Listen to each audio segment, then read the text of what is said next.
I had to get some chicken in the crib done right.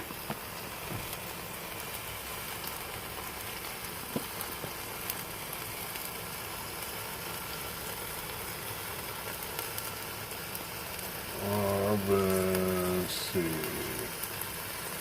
having that going 10, 11, 12, 2 hours. Going 2 hours. Pretty much steaming it over the grill. Basting it in some lemon juice.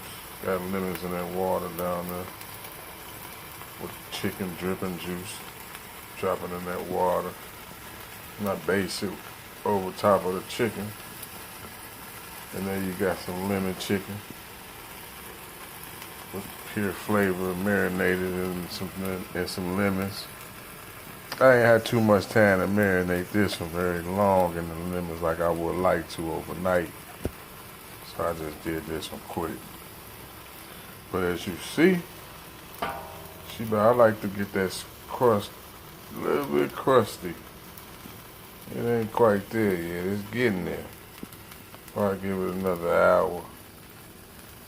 She gonna be biting your fingers on that. You might bite your lip on that. Christian? No. I teach my sister how to cook. Look at that mac and cheese going on right there. That looks magnificent. You know what I'm saying? We're gonna make y'all bite y'all lip on that. We got that cornbread. That cornbread looks, whew, that's homemade too. No jiffy. I got some corn up in there. And last but not least, I ain't even cooked those yet. Those my string beans soaking in chicken broth. Waiting on some potatoes so I can hook that up right. Chef Master Mage doing it at you.